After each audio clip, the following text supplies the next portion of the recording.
But the charging for the range is kind of annoying because it's like, that is just, when you get wings, you should get range, so it should be just factored into the.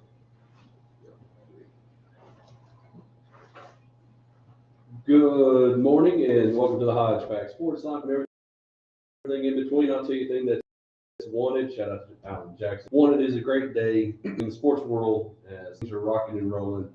Some may be sad, some may be excited. The combination of football coming to an end. You got the exciting Pro Bowl. I know Josh has got the DVR set for that. And of course, Super Bowl 58 next week is set. We'll talk about that, but we're glad that you're with us this morning.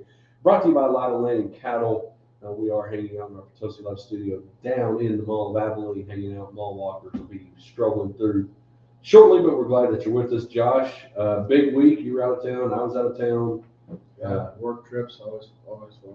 Yeah, it's always good. And mine was actually not bad at all. And so, but a lot of things going on this week. Again, the Papa Top, again, ironic. Remember Alan Jackson, so you can hear it right here on Little 6.9. The Country Giant, again, Josh Misty will be joining us. Hodge and here.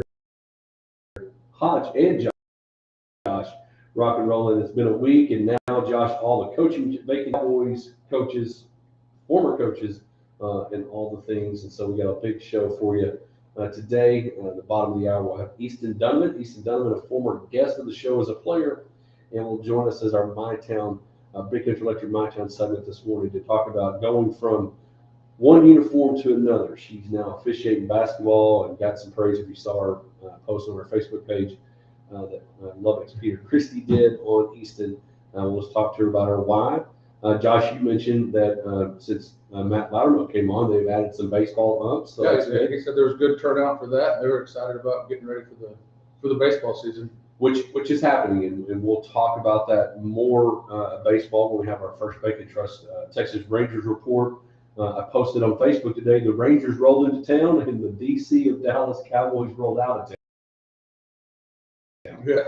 This past week, we'll talk about it. Mom and Dad actually were there when the Rangers came through and got the interview. Of course, Mom found the TV. And Corey Bradford went to school with my niece, not my niece, my cousin Sarah at Aledo. And so Mom got to talk to him about it. And so anyway, we'll talk about that and what that really means and how it's happened before, Josh. The Rangers come through, they popped into Academy, and we would get, not, I hate to say B list. I mean, Josh Young going to Lubbock makes sense. Right. I don't see Corey Seager strolling through Abilene. Now the truck he rode in and the parade was here, or at least the replica was here this past week. But getting to see Corey Bradford, a guy from Aledo, a guy that played and contributed to the World Series win. So we'll talk more about that and why is it different and why, as they were looking, I noticed on Facebook, they started loading up the trucks. Right. And heading out to Arizona. Last time they were in Arizona was a very good memory, but now we defend the World Series championship. And again, we'll talk the NFL championship week last week. Josh, there were some good games. There were some questionable calls that happened. And again, we see that Patrick Mahomes is still Patrick Mahomes. And right. I hate to say it, Lamar Jackson maybe still just be Lamar Jackson. I don't know. We'll talk about that. I want to get your thoughts because I know we've got that week in between the Super Bowl and the championship games. Again, Pro Bowl, skills, dodgeball. I call it the teaser week of this is how bored you're going to be for the next few weeks. Which, again, is a transition, and we'll talk about that a little bit when we get to our Texas Ranger report brought to you by First Bacon Trust, about how maybe this is different, and we'll get into that. But again, want to dive into our Lawrence Hall Headline report. Josh, we're going to start with this. I know you love going, of course, the Pebble Beach. Cherish every time we talk about it. Yeah, no, you really go straight to it on the podcast to download, subscribe, rate, review. But the Pebble Beach Pro-Am, not as big this year because it's now a signature event as the folks are out at Pebble Beach playing. And some guys are out there. Rory's playing, of course, Jordan Spieth. Some of the celebrities that were out there, Josh Allen and Tom Brady. The Pro-Ams, or the celebrities, if you will, are only playing Thursday and Friday, and the rest of it will be straight pro players. Again, signature event, no cut. Which is where these came about because of the good folks that live. Right. Of course, the other news that over the last week and a half is John Rahm and Terrell Hatton leaving the PGA Tour and going to live. Rory changing his tune a little bit and all that. But it was funny, Josh Allen and Tom Brady got caught on camera, and Josh was like, I'm a 9 on my handicap, which, according to the gin, so am I. I don't think that's accurate. But Tom Brady said, I'm 46 years old. I need more strokes than that. And so, Josh, I was just curious before we get into the coaching stuff of the NFL coaches being set, who would you want to play with? I mean, you can give me a pro too, but like if you had a celebrity say, we're going to go play, who would that be? Easy, Charles Barkley. You would be better than him. It would be entertaining. I think he's very funny just in general, and his golf swing is legendary. So I know he is at least a golfer, what if you qualify that. And I just, like I said, I find him to be one of the more entertaining personalities, as far as in the sports world. Do you think you could afford getting with him? Because my understanding I probably can is afford it. No. Charles would be nice enough to say, $6 instead of $1,000, maybe I'm buying in. But yeah, Pebble Beach is one of my bucket lists I want to go to. And again, it's underway. Leaders right now, guys probably haven't heard of a lot. Thomas Dietrich, along with Patrick Cantlay, people have heard of him leading. And of course, Rory was playing well, but had a 2-stroke penalty because he dropped the drum. If I was at a celebrity, that I would want to play golf with out there, that's tough because I think you would want to play with somebody that's fun. Charles Barkley covers that. John Daly, I don't handle for obvious reasons. I think that would be fun also, though. Yeah, John Daly would be fun. He's celebrity. It's funny, I gave you that question. Misty will answer it later. Of course, she'll have her Misty's bag at 7:45. About who would I want to play with? Of course, I'm a fan of Dabo and people like that. I do think, he's always in some of these is Larry the Cable Guy, but I would want to play with Bill Murray. I think Bill Murray would be hilarious. His sarcasm, you wouldn't know if he was being serious with you when he made fun of you or if he was just joking. But I think playing golf with Bill Murray would be a lot of fun. That's a good one also. Yeah. And I would wear his logo shirt so he would feel good that I helped contribute to his, huge, I'm sure, net worth. But Bill Murray's who I want to play golf with. All right, now, Josh, let's transition again. Lawrence Hall Headline Report brought to you by Lawrence Hall Abilene. Josh, all of the coaching vacancies have been filled. Jim Harbaugh was announced yesterday. One of the things that this means that they've all been filled. The last two were Mike McDaniel, the DC from the Ravens, heading over to the Seattle Seahawks. And one of the jobs that we thought Dan Quinn was going to, the Seahawks, Harbaugh was introduced yesterday as the Chargers coach. I put this in our group text, Josh. Are you more worried that we kept McCarthy or more worried that Dan Quinn left? Well, when that news broke yesterday that Quinn was going, I really did. I don't know that I could have cared any less. I actually thought he coached so poorly at the end of the year that he had maybe burned his chances of being a head coach. So wasn't working out as far as the vaunted defense of the year before. Started out pretty well this year, got exposed to the fact that we could not stop the running game, and once that happened, it was on. Well, one of the things that we talked about last week was that he checked out knowing he was going to go try to be a head coach. But again, he was the last one hired, and he had interviewed for other ones. And I don't think if he did check out, that's just extremely dumb. Because I mean, you could be for sure. I'm leaving. But is it not still important for your legacy as a defensive coordinator to have some playoff wins? I mean, do you not care about that at all? Well, Mike McDonald was one of them that had to wait till the end of the AFC Championship game because not the AFC Championship, the AFC Championship game until he lost to the Chiefs and the Patrick Mahomes to get the job he got in Seattle. So I think it'd have been more impressive. Hey, keep going. We're getting this guy that's about to be a World Series or Super Bowl coach or NFC Championship coach, but unfortunately Dan Quinn lost the first round. Ian, also now to be interesting, will he keep Eric Bieniemy? He can't bring in Kellen Moore because Kellen Moore is heading to the Philadelphia Eagles to be their offensive coordinator. How he keeps getting jobs is also baffling. I agree because he's had two really good quarterbacks to work with that happened in Dallas, which he did okay, had some times, but didn't just dominate with Herbert. Maybe Staley was part of that issue, but now he's putting himself in position. He's going to have another good quarterback. Mm-hmm. He's going to have another good couple receivers to see what he does there. But Jim Harbaugh, of these, Josh, and I know you probably don't know all the guys' names. Raheem Morris got the Falcons job. Who in this group do you think has a chance to be most successful first outside of Jim Harbaugh? Well, the obvious one is Jim Harbaugh because he steps into having a quarterback that's set that maybe hasn't been unlocked completely, but it's still there. You know, the Falcons job, I think, is interesting because I don't think that they're just a plug and play like the Chargers. But I do think they have some key pieces that maybe can build from where they're at. You know, and I thought it was, like I all the time. We talk about Dan Quinn. I'm like, what? I mean, he goes from defense coordinator of the Cowboys, who had some good vibes there for a while, but did not end well.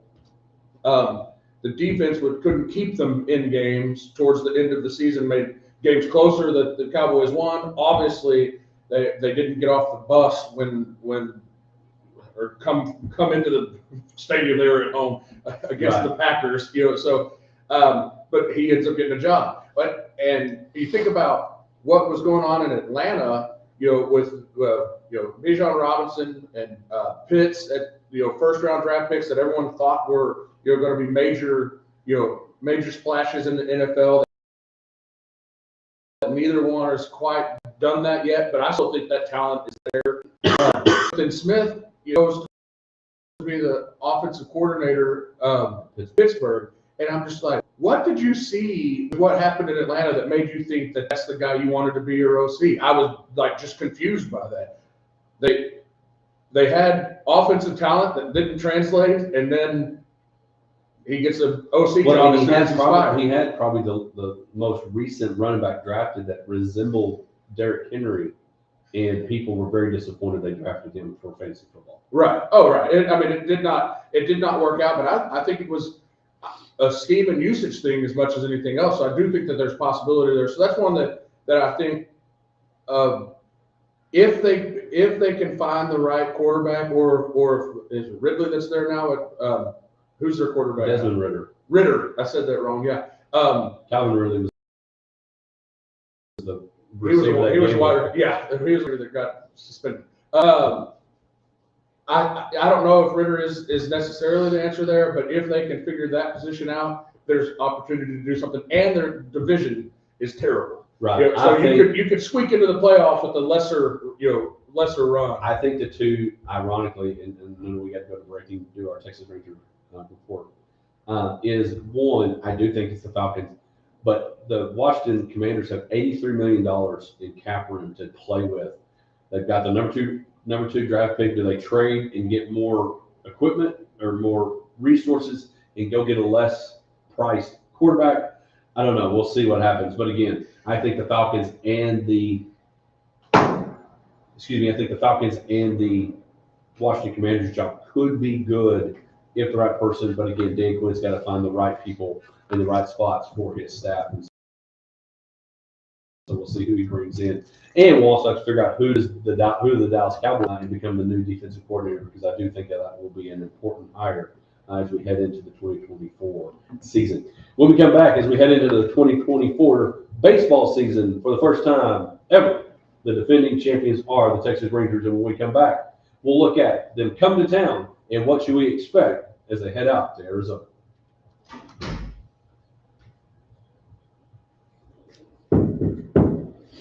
That's perfect. But First Bank and Trust is the last commercial rolling into Trying to find. Did you listen to that clip from the Musers interviewing Jerry Jones? All in. I think we'll be all in. I mean, we'll be all in. All we gotta do is sit over there to be all in. I'm like, Or something, and I like turn the video off and then never did start it again. Because frankly, I don't care. I don't care what Jerry Jones has to say. Huh? not yet anyway. No. I mean, as we all know, there's not ever going to be significant changes. When he doesn't fire McCarthy, I was just like, yeah, That's a true story. Hopefully, I remember to feel this way in September because I need to be. Hello. What up, Sneaky? What's up? Come on inside. Don't even say a word. It didn't Well, matter. y'all were on air. She was very sneaky. I had to. We're making a very I know. I was loud like, sound. "Alright." I'm like, oops, sorry. Should have gone through the tunnel. Your week all right? Yeah. So yeah, I'm glad it's Friday. So you had a closing? Yeah, building a house. So that's always fun. Who's building a house? Somebody missed it. Yeah, Cleve Tuts, the builder. I love Cleve. So sweet. So yeah, let's go. How did you know she had a closing? What's going on? Well, I guess there's a closing. Is that still Yeah. considered a closing? Yes. Facebook probably. Posted it on Facebook. Totally. It's not Facebook. It's not true. It's not on Facebook. She Or could have it's told not me. true because it's on Facebook. Yeah, we all met. It was like crazy. We're like, let's meet at First Texas Title. We'll just have like a little meeting and post a picture. It did not happen. And they did not happen. Did you get one of those giant Yeah. keys to like hold, take? No, I like the key, the key has my old logo, so I had Boy, to change it. So I'm going to show my thing. Did Jonathan put in this picture? A little bit. Why? I figured. because you're like, why? Did y'all read the story I sent y'all? Yeah, it almost made me cry. Honestly, like my sister sent that and she was like, y'all may even want to like mention it. Like it's like blowing up. I'm like, I hope the Rangers get a hold of this story and they hook these kids up with free tickets or something. Well, as soon as I read that, I was like, It was so sweet. the kid will be much better off for having given his ticket away. But I because thought that was so. 8 I years imagine old? somebody will do something to. Yeah, that's Tracy's, my sister's hairdresser, and her son. Her son was the one that gave the ticket up, that 8-year-old. I was like, that's really cool. Kid lost his leg in a track accident. Yes. Yeah, I was like, Sounds I was like, Because you couldn't stand in line and stuff. when you showed up, yo, got come for so serve, many. you Yeah. got a ticket. I mean, otherwise, Where does it end? yeah. You're there like all day. Yeah. And at least you know if you got a ticket, you're gonna get in, and you're not standing there like, all right, cut off time, and then you're just, because that happened to me. And once. he saw that the kid in the Will Clark, wheelchair and then I hated Will Clark for the rest of my life. didn't have, it probably was there a long time and couldn't get a ticket because they were done. So he had two. He gave his up, and his mom actually ended up getting out of line. She was like, no, you stay. Welcome back to the Hodge Pack, sports life and everything in between. We're glad that you're kicking your weekend Friday morning off with us right here on 106.9 The Country Giant. But don't forget, this is the last week you can go vote for our good friends, JB Cloud, Greg Austin, Outlaws and Legends, and of course, Potosi Live for Venue of the Year, Texas Regional Radio Music Awards. Go vote, get them on the stage, accepting the awards, well deserved. I can't brag enough about what Austin and JB Cloud do for this thing. They've both been in business a long time, but we appreciate them. So go vote for them. Of course, Outlaws and Legends trying to win the Fest of the Year again in Potosi Live, the venue of the year. Great venue, great shows. Aaron Watson's actually coming March 1st. So if you can get those tickets for Aaron Watson and Potosi Live. It's time for our First Bank and Trust Texas Ranger report, because the Rangers, literally, as you saw on Facebook, they rolled into town. If you were, Josh and I both were out of town. We're not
could still have a chance at that. I don't know where they stand on talks with money and all of that. But other than Jordan Montgomery, it's very much the same team that ready to come back this year. So you have some question marks on the pitching staff and all of that. So that's a how people bounce back from injuries and things like that. But you think about it, the lineup is still pretty intact. Mitch Garver is the only major departure we've had, and that, not that he wasn't a key contributor at moments, but he was not, obviously he was injured a lot of the year, and things like that. So you think that chances there's some young guys that Wyatt Langford being the biggest one of the top ranked prospects in baseball, they say he's going to get a chance to come to spring training and win a job. And then we get a full year of Evan Carter, and everyone got to see what he did in his short stint last year. So lots to be excited about. Just it's really like I've obviously been a Rangers fan for a long time, but it's been the anticipation for this season. I always anticipate the season starting, but this year it is not homer at all to think that there's a solid chance that another World Series, they have the people to probably do it, and it's all anyway. But well, and that's the thing. It's been 23 years since anybody's gone back to back. We see that it's difficult. The Chiefs are trying to do it for the first time since 2003, 2004 at the Super Bowl level, and so it is tough to go back to back. You've got a late start on your off season, which is a good thing because that means you play up until just about Turkey Day. November. And so yes, but it does change how people go about their business. You're having to recoup less time getting ready for that. But again, we've got now Misty's with us again. So I will say this: what's neat, and you would anticipate them not to take the year off. They won the World Series, but the fact that they got back on the road with the Caravan, bringing the World Series championship trophy everywhere, and so it's just, to me.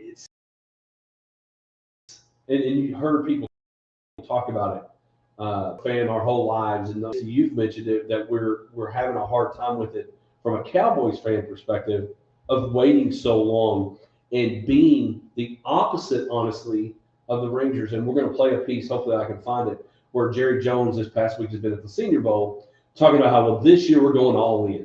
We're going all in. We're pushing our chips on the table. We're going to almost be like the Rams the year Stafford won. But we've been disappointed.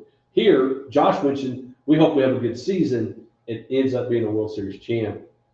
It's just kind of hard, not hard to take in, but still to wrap my mind around it that the Rangers are World Series champs. Yeah, no, absolutely. I think obviously I think about it more on the Cowboys side, but yeah, we've obviously won Super Bowls, first time for the Rangers, so it's just absolutely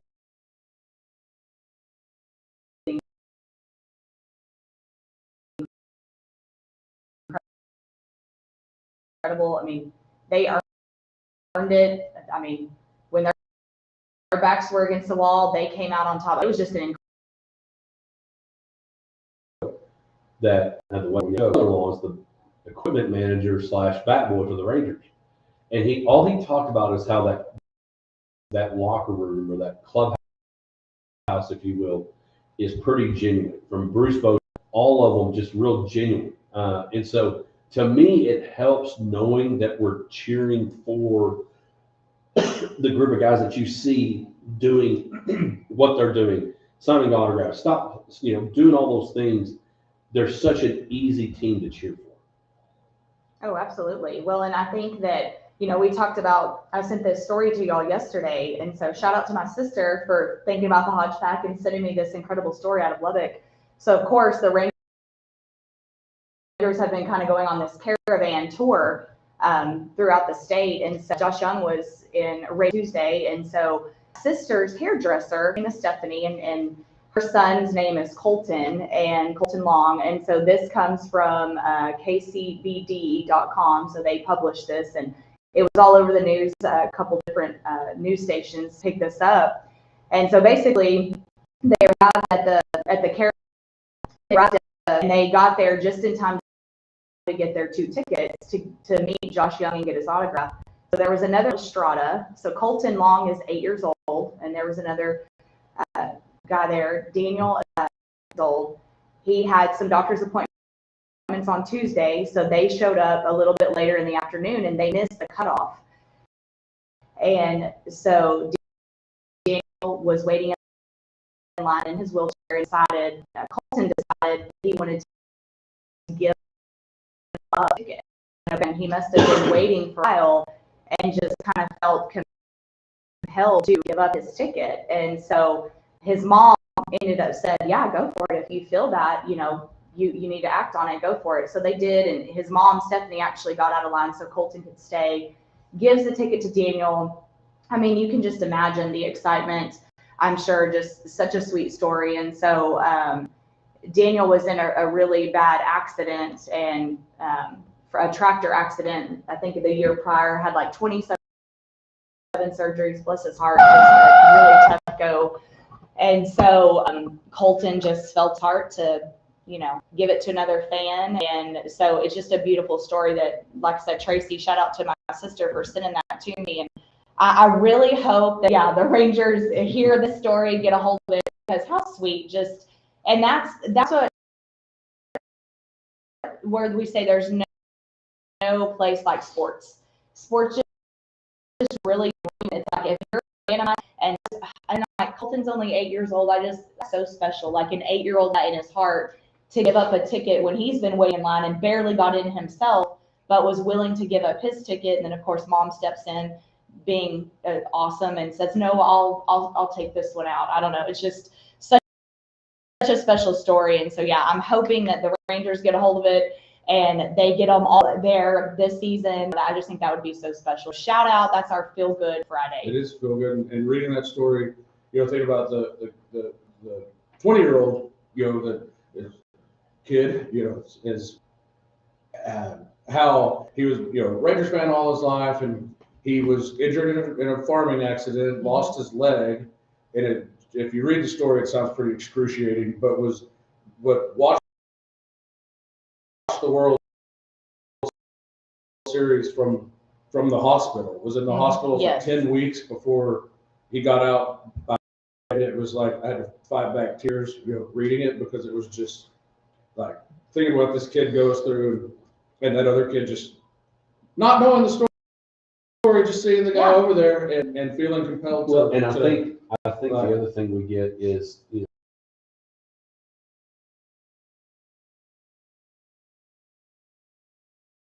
selfish and stuff like that, and then you hear a story like this that not all kids are that way. Right. Kids still make the right decision, and sometimes kids make the better decision than adults do. Absolutely. And shout out, I don't know Stephanie, but man, that's some good parenting right there. If your 8-year-old's willing to give up their ticket for somebody else. And so I just, like I said, gives you the feels. And the other thing is that he's not only a Texas Ranger legend. I mean, he's a Texas Tech Red Raider.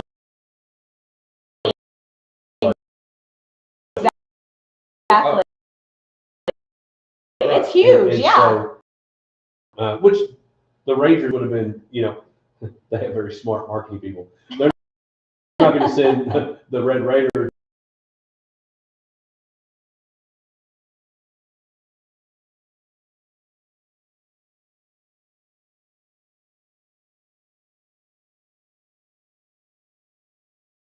two games to find a way to get rolling again. And again, hasn't been done in 23 years. And so, as we've seen, nobody's ever been a 16 seed and beat a number one. It's happened. Nobody beat a 7 seed, hadn't beat a number 1 seed. It happened. And so streaks are made to be broken, and maybe the Texas Rangers will do just that. That is our first Bacon Trust Texas Ranger report. When we come back, our Big Country Electric My Town segment. We've heard this last name on this show for the last 5 years a number of times, from softball players in Hamlin to basketball players in Highland that just love their kiddo. And now Easton, the former Lady Hornet, is now the black and white stripes. Year number 1, come back. We'll hear from Easton and what it's like being on the side of the court. Yeah, I could myself like getting choked up as I was like talking about like don't lose it. Yeah, just such a sweet story. Gosh, I mean, there's a lot of grown men that wouldn't have done that. I mean, you know what I mean? Oh, yeah. Like, Yeah, not even thought about it. Like, they were so hyper focused on meeting their ranger. Like, I don't know. So sweet.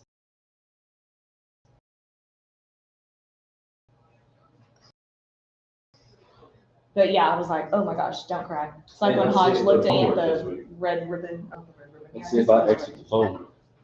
Yeah, please do. Okay, I guess it's our cue to the green room. Okay, bye. Enjoy your interview. We'll tell you if it's not on air.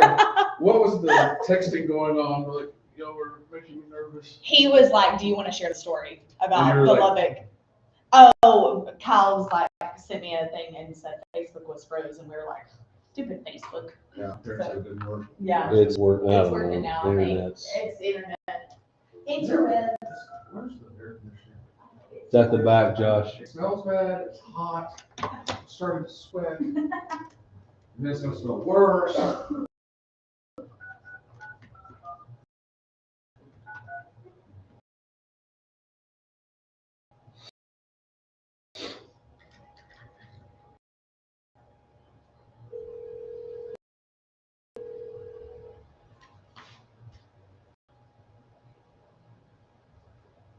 Easton, can you hear?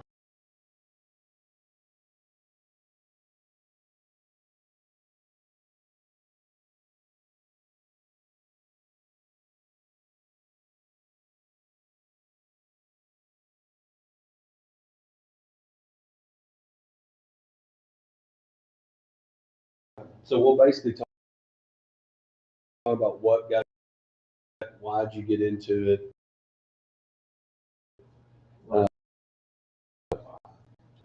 You know, are you going to tech or are you going to school? Okay. Have you?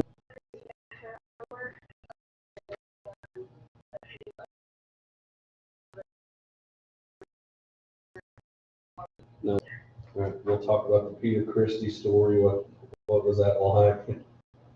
We'll just kind of, they'll be easy questions, solve questions, easy questions.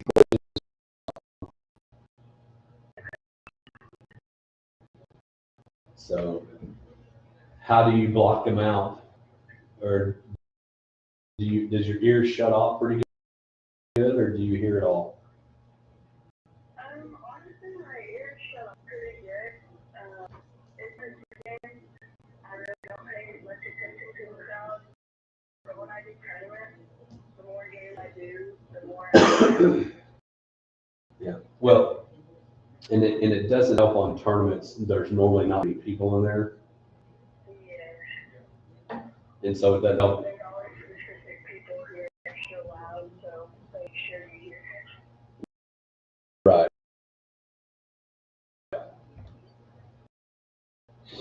Well, and I think that is that people, I've gotten to where sometimes, and I'll say this on Facebook, sometimes the worse the parents are or the fans are. That is exactly the truth. Because I rushed a JV game at Lubbock Cooper, and those fans are honestly so much better than any of the fans at the other varsity games that I worked. Yeah. All right, we got more commercial, Easton, and we're gonna. All right, sounds good.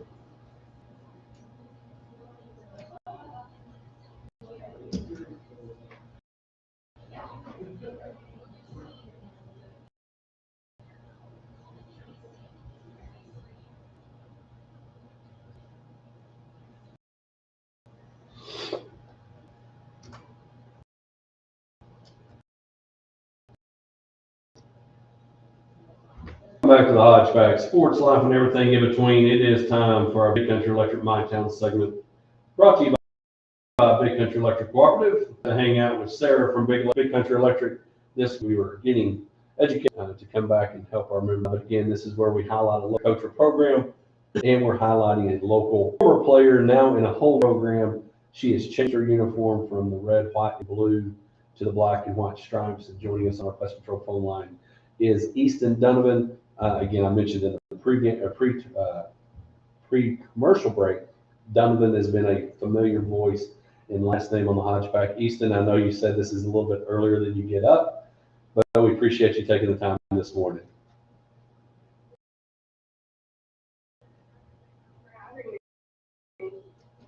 So Easton, you made the decision. You had a great career at Highland, playing basketball and all the things as a Lady Hornet. And now you're a Red Raider. We were talking about Red Raider Land and Josh Young coming through last week with the Ranger Caravan. So Easton, what made you, first of all, how's college life started to really?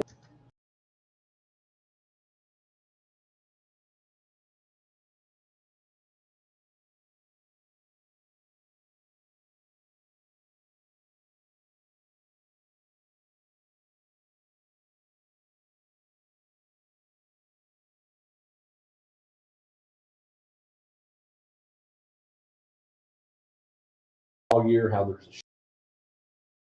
a place to be, and you made the decision to jump in not a few years into college as a basketball official.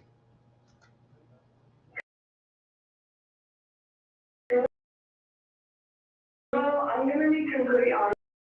In high school, I was definitely the player that did not like officials. But my senior year, there was a bunch of talk about there being a shortage in college. And I told myself that this year would be really fun. So, and with a little help from my dad, he officiated for about a year and made some good friends in the Lubbock chapter. And so with the help and encouragement of all of them, I just decided to sign up and take my test and hopefully become a part of the solution.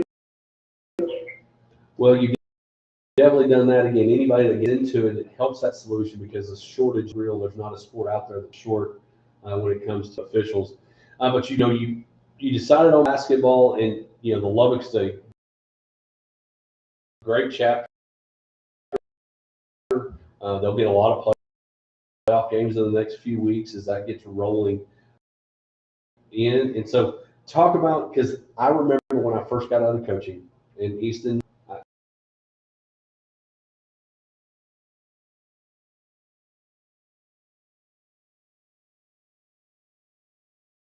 That happened almost everywhere I go. It's really funny, honestly, to see the astonishment on coaches' faces.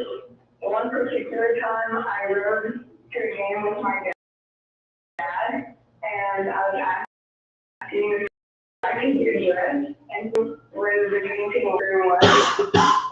Sir, I can't change them later. And he's like, well, that is our visiting girls' locker room. That's where you're supposed to change. And I told him, you know, sir, I'm an official. And he was, the astonishment on his face is so funny. And he was like, well, you look so young, he's like, you could be a player. And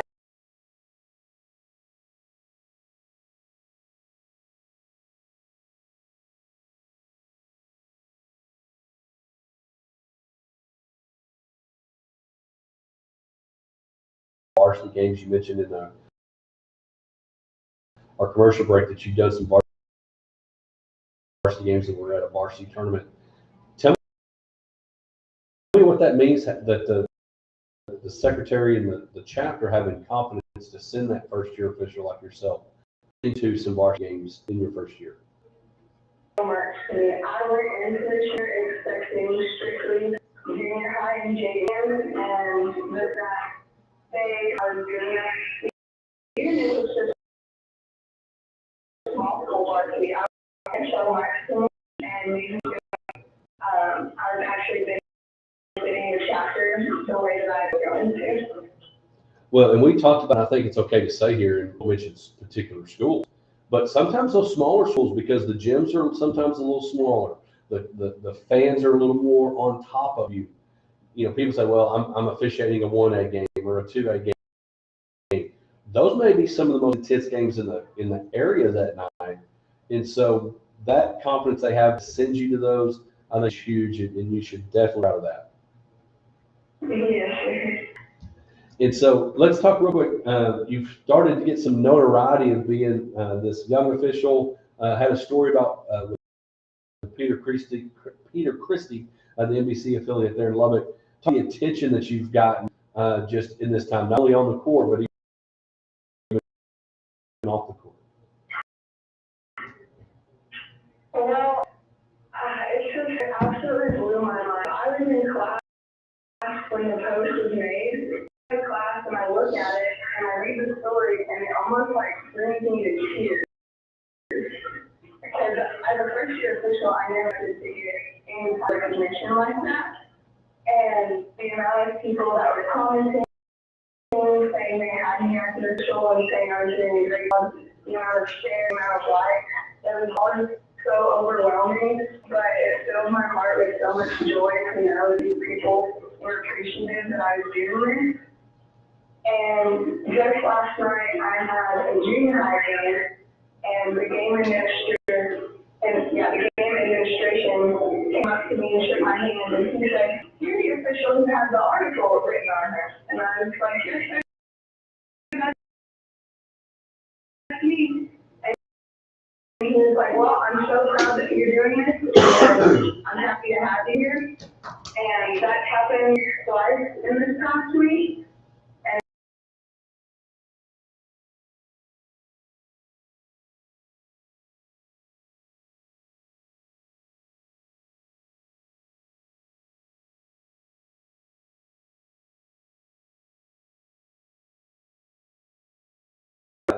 What do you? And And I told this JV coach when he asked me that question, and I just said, "Here's my thing. Do I want to officiate college? Not really. I want my goal is, and I take a lot of respect from former coaches that I coached with. Is I told him, I said, my goal is that when a head coach or coach sees my name on arbiter, he doesn't go or she doesn't go, oh no, we got him. So that's kind of my goal. I want them to have confidence in me. What is your goal in this officiating thing? I agree with you on having confidence in me that I'll do it, but also really to inspire others. It's so easy to sit in the stands and call the game from the stands, but it's a whole nother level of initiative and confidence that you have to have to be able to officiate a game. And so I really just hope to inspire other young officials or young people to get into officiating, because it teaches you lots of life lessons that you can carry with you for the rest of your life. What's the one thing here? Because I went from coach to, what's one thing that you know differently from player to official? Honestly, I realize how hard it is to see the entire game, and I now feel very bad for all that I got really mad because it is very difficult to all 10 players at once, and they're all moving around, and it's just really crazy. I'm playing it, watching, and not trying to get too into the game so that you can do your job. Well, I agree. There was times when I was started officiating, I was like trying to tell a kid to go to the middle like a former coach because he or she wouldn't go to the middle to get open. So I totally understand that. Well, Easton, I hope that I anticipate maybe one day we can call together if you ever are out this way or chapters cross over. But I know your parents are proud of you, and I'm glad it's going well. It's crazy that the season's almost over. Just about a week and a half left with girls only have a couple games left, a few more for the boys, and the playoff season will start. And it's just crazy how it's flown by. So are you going anywhere tonight? No, I do not have any games tonight. I had 2 last night, and then I got a few that I'm working tomorrow. Well, there you go. Good off. Enjoy your night off. And again, Easton, I appreciate you joining us early this morning. And I hope tomorrow's games go well, and look forward to continued growth you have as an official and a young lady. Again, make a difference up there in the 806. Yes, sir. Again, that's Easton Donovan in the Lubbock Chapter, making a difference. And again, shows you right there, folks. You can get into it, have a good time, and I guarantee it, she's not hating the spending money either. Anyways, so when we come back, again, we will have Misty's bag with more Hodge Pack after this. Cozy Live experience yet? If not, you're missing one of the best.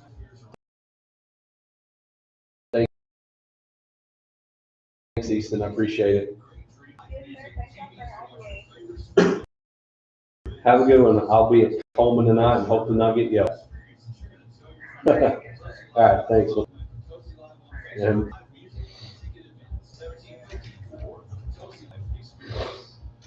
When it comes to finding the right vehicle for you, there's no better place than Lawrence Hall and Athlete. For over 34 years, Lawrence Hall and Athlete has been the place to find the best in Chevrolet and GMC. That is still true today. Great products and great service too. So the next time you need a new car, truck, or SUV, come see us. We're shop 24/7 at Lawrence Hall and Athlete online. Go to Athlete's Best. New car dealer for over 28 years. great job, Will.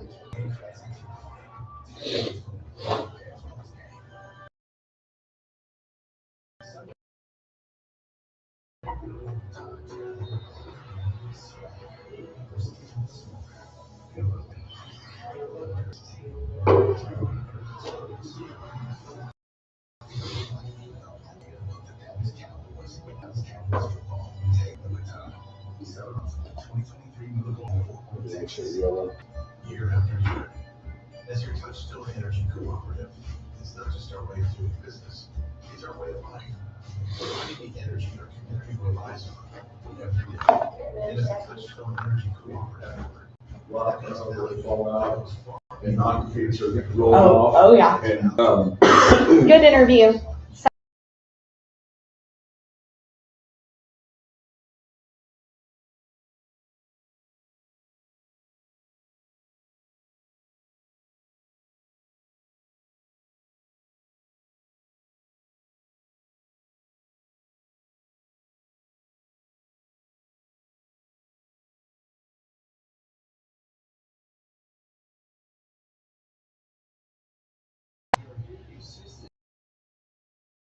Yeah, yesterday I was sneezing like crazy. And somebody said that like the pollen count was higher. I don't know, but yeah. I have definitely been feeling it. Yeah, that sounded good.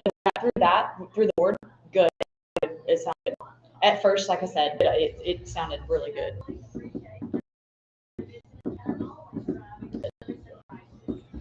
I'm like, kudos to her. I would be so intimidated to do that at that age, especially.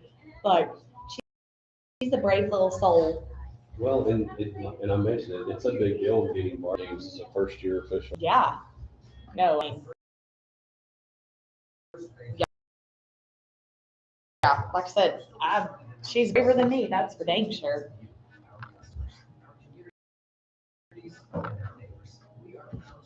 But, well, she's a good one. Again, timing on it, right? I'll ask you who would you want to play golf with? You're talking about the pro or a celebrity? Either one. Okay, because I mean, Which ones you go with? I mean, you know who I'm going with. Tony Romo? Justin Thomas, Steph Curry. They're both pretty good. I do think that Lake Tahoe tournament would be fun. I'm going there in May. You're going to Lake Tahoe? Mm-hmm.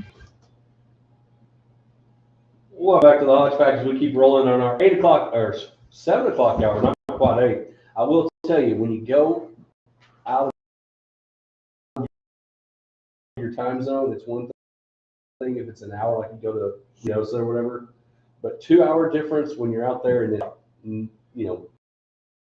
10 o'clock here and it's just 8. It was more awkward 3 o'clock and 5 o'clock than it was 5, 6 o'clock there in the morning and 7 or 8 here. And reaching out. Yeah. You're like, I must sleep. Well, I wake up earlier at the beginning of the week. You would wake up earlier. It's like, hey, You're let's still get used to time. Exactly.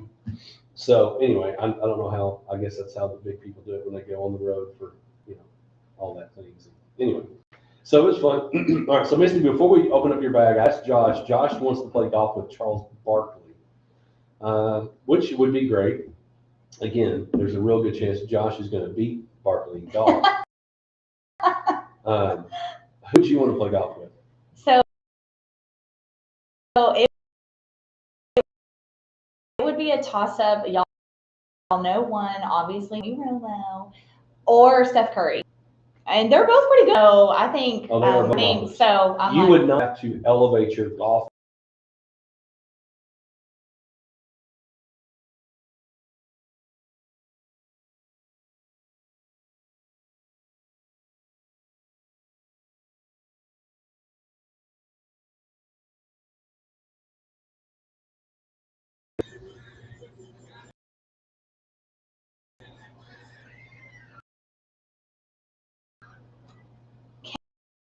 hey guys, so and obviously shout out to Mulligan Sports Bar and Golf for sponsoring my bag. And I want to, they're stepping up their game, okay? Big announcements coming soon. So I want y'all to be, I can't tell you, I can't really, the country will have to get Kyle or Sam or both of them on or something to announce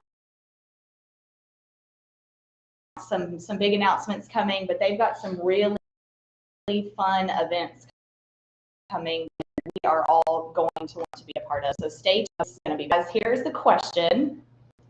Besides Barry Sanders, name an athlete that still think when they retired. I would say I would go with the same team. Megatron. Calvin Johnson retired a little early as well. Calvin Johnson had come in the tank. Ended up being did enough with Detroit to be a Hall of this is a random. Did Tom Brady? Well, I know this. You get this so many ways because. Well, I mean, the reason I say him is I wouldn't either. I was thinking Calvin. 46 years old. Could Tom Brady at his age, let's face it, he is 45, 46 years old and in great shape. I'm assuming still. How much did he have in the tank, I wonder? Yeah, no, and we'll never know. Well, I do think Barry Sanders is the guy, which I understand why he was the shocking. I'm like, what are you doing? Why? Well, and I'm glad you brought that up because we'll talk a lot of Super Bowl next week. Does Patrick Mahomes is there a time? Tell you what, I'm going to say that for next I week. was about to say, drop it. I'm going to save it for next week. Josh is like, I want to answer. No, I don't want to answer, but what is going on here? Josh going so low. Yeah. He's about Steely Tyler. Lowest. But I do think Calvin Johnson's one of those. I think from a golfer standpoint, unfortunately, some of these guys that went to live, we may not know. How that 401k. They're over your high horses down. They're Has doing no principles with the rest of them, so just forget about it. Yeah, Everyone was so principled until like the money got high enough, and you know what, the live's cool. I'm fine with terrorists. Yeah, I'm still not a fan, and they are basically doing what I do on the weekends, except my money's not guaranteed and it's not in the millions. But Calvin Johnson is one that I would go with. Play golf? Huh? Don't you pay to play golf? Well, but I'm saying my $30 that goes in, my bucks that goes in, I have a chance of winning, but I'm basically playing with buddies. And the difference is, A, it's not that big amount of money, but B, it's not guaranteed. You're saying there's a chance. Well, if Phil Mickelson shoots 20 this weekend and wherever they're playing, he's still dead. If you 27 over, hopefully tomorrow, wind's not blowing crazy, I get nothing but a donation back to the. Well, but what about Patrick Mahomes? If he throws 3 picks in the game, he gets paid the same as if he like threw for 404 touchdowns. But there's still a consequence for. Well, there's a consequence for Phil Mickelson too. Money's a little less, but there's really no confidence. It's well, not you like still want to win. I'm just saying, like every other sport has salaries that you get paid to play the game, and why in golf do you have to win to get your salary? It's well, No. Right. I'm And living to for drop this, it. pun intended. Because you're hijacking Misty's segment. Per usual. I Thank know. you, John. Inaccurate. I was no, We might as well have segment 2. Let's see how hot. John Deere. All Phil John Deere. right, Joshua, who win? But mine is Somebody that retired too soon. That you still think had some elite years left. Well, I've got a whole other answer. Well, I think that we talked about Tom Brady. Obviously stayed for a long time, but Gronkowski retired. He then came back, but then Right. he retired again. And was still probably able to continue playing. It's interesting because you see there are guys that they could probably play. Adrian just made it to the Hall of Fame. He was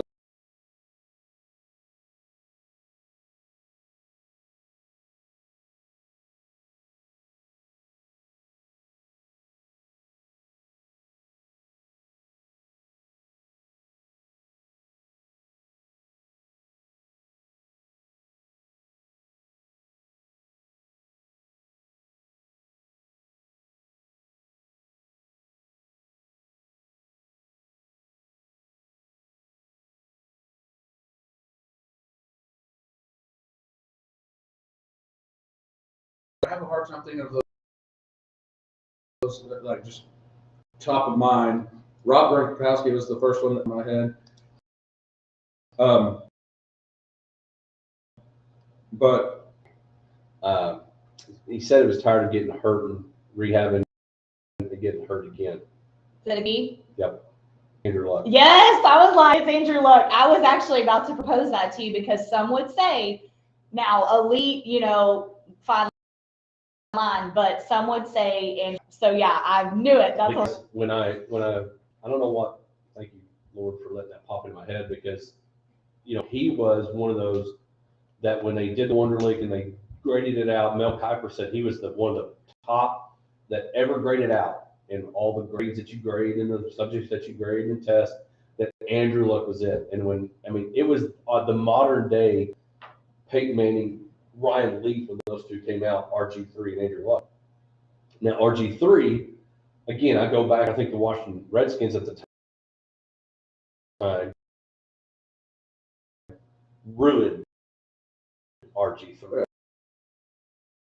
he was misused. Uh-huh. He was misused, Absolutely. not so much as how they played him, but when they played him. They played him when he was extremely, kind of what happened to Baker Mayfield. Fortunately, Baker Mayfield's kind of overcome some of that, but he wasn't hurt. And so I would say probably Andrew Luck is one of those that we will wonder, one, he was talent, and now is not going to make it. And so Well, no, Andy also left his team high and High and dry. dry. Like that. his timing was terrible. Yeah. We were at the BS. Right. And We were at the it BS, was which like, is in August. Mhm. football season was about to start. And Not training camp, the Right. season. and as a team, owner, GM, coach, you've got your plans for the upcoming season, and in that case, for multiple seasons in a row, thinking we're set at quarterback for the next few years, and then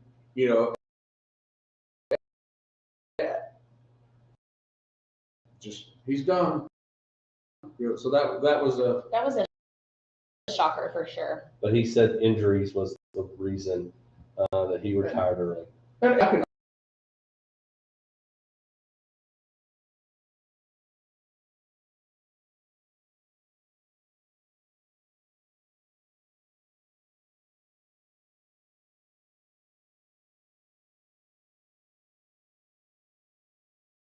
because I think in baseball, and I'm sure Hodge was a fan of his back in the day when he was with the Braves, but Andrew Jones, he was. Hang on, Josh. Yeah. Let's pause. Oh, yeah, cut off.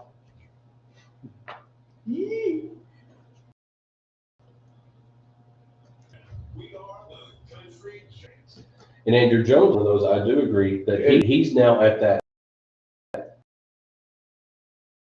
cusp Yes, of getting into the Hall of Fame. Yes, he's on the borderline Hall of Fame kind of thing where I feel like if he would have just left when that started, he would already rate stats like batting average and stuff would higher. But 10-time Gold Glove center fielders, multiple All-Stars for the Braves, kept trying to play afterwards and just was not good. And I think that when people remember him, they remember the not good side, not the run that he had with the Braves. So that hurt his overall, legacy. We think Eli Manning's going to be a Super Bowl Hall of Famer because of the 2 Super Bowls. If the Braves could have found a way to win one more of those World Series, do you think he'd have been automatic and got in a lot sooner? I think it would have helped. But I mean, you think about just the things that he did with the Braves and hit 400 home runs and winning 10 Gold Gloves. Nobody else has done that. So it really. I truly just think it was because he petered out his career being a fat, hitter, pitcher, not the guy that could cover from right field to left field and make all of his pitchers better, So and I think the other thing that we may see, and I know I brought it back to Mahomes, and we'll talk a lot of Super Bowl next week, and we'll talk when we come back. We're going to talk about we're going to talk about realignment, but then we'll also talk about NFL Championship Week. Is that the amount of money these guys are making now? It's a lot easier to, I say easier because you still want to compete, but a lot of those guys had to keep paying because the checks they were making, yes, it's life-changing money to us, but it's not what they were making. And so when they make those, once they get that $500 million, or Deshaun Watson gets $130 million, his is guaranteed. So if he decides, you know what? Well, if you quit, you lose it. But I Yeah. mean, you got to keep showing up to training camp. You can be injured. So I think we've thought Andrew Luck, somebody that might have had some left in the tank. I'd say, right now, a big because Jason Kelce. Does he have a in the tank? I think people would argue that maybe he shouldn't hang it up this year. So I think I wouldn't pick him. I'd go with Calvin Johnson. That was mine, and then I had Andrew Luck on the back burner, and you stole both, but it's fine. But Jason It's not Kelce. stealing it. You did ask the question. I didn't. That's not the hijack. The rest of it was the hijack. Yeah, because I was listening to last week's episode, which I highly recommend all of y'all download, subscribe, rate, and review. The bird watching one was fantastic. You accused me of hijacking again, and all I was We doing. think a lot the same. I'm like, I've got it in All the I was notes, doing and is I'm like, answering the question. What do No. you want to eat? What do you want to eat? Line Lane cow. You stole the answer. No, that's where we're going. But anyway, that is If you read that fast, that'd be a win. Yeah. Anyway, so that is Misty's bag. Brought to you by Mulligan's. Again, follow them on their socials.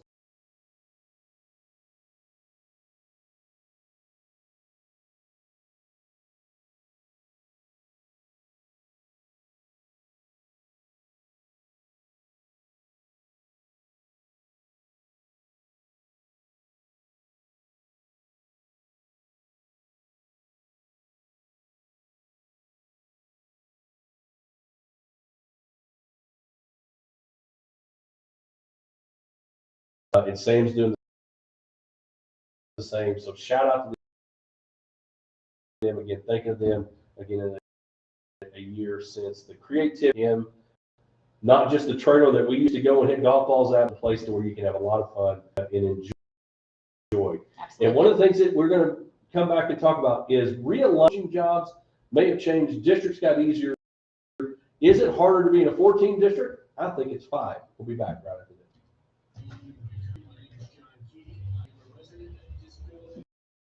Love it. Yeah. I'm really glad you brought. I was going to bring up Andrew Luck, but It just popped in my head. yes. Well, when you looked, I was like, that's why I was like QB.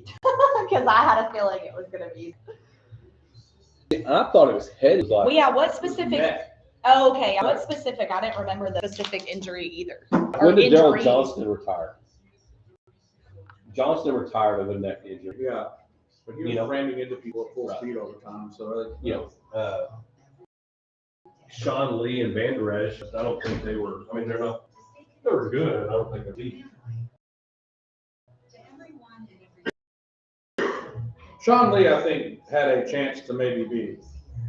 Because we know that of all the connections we make, none are more powerful than the human connection. The most important part of the country corner with Cole's Tire offices in Roby, Steiner, and Denver, or visit online at bigcountry.com. Have you enjoyed the Potosi Library chill? If not, you're missing this atmospheres around with food, great drinks, live music, TVs to watch your favorite sporting events. The Potosi Live team will make sure you have an experience that you're going to tell your friends about. Check out PotosiLive.com or go like my Potosi Live on Facebook for their upcoming live music and ticket events. Head out to Potosi at 897 FM 1750 for the Potosi Live experience. Cowboys football. Okay, when do we want to have Amber? Next week or the following? Because she reached out to me, so we can nail down the week. Does it matter? No.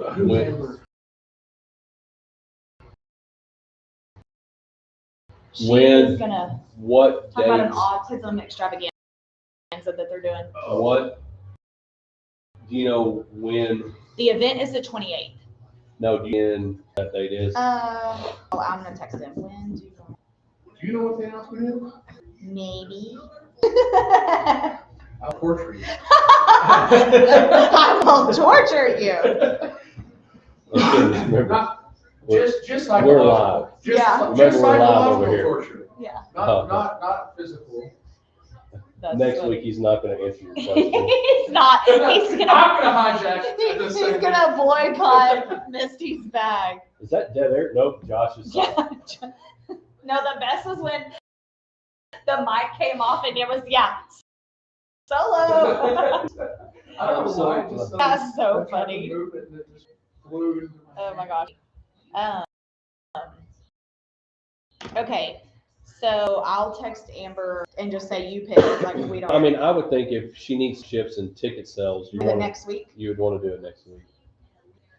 Okay, here we go. Ask a question that I had proposed to y'all, but I don't want to do so on Good that. call. Oh, okay. Well, don't forget it. I probably will. Yeah, you better write it down or text yourself. You better text yourself before you wreck Text yourself. yourself. I email myself. I do sometimes, or too. it pops That's up why I on said my- that. But my phone, when I email myself, says note to self, is what it says on the. Because I pop up on the top of my email, and That's funny. if I'm out there, I'll just like send myself an email. When I get to work, it's on, on the top of my inbox. Hey, do y'all do?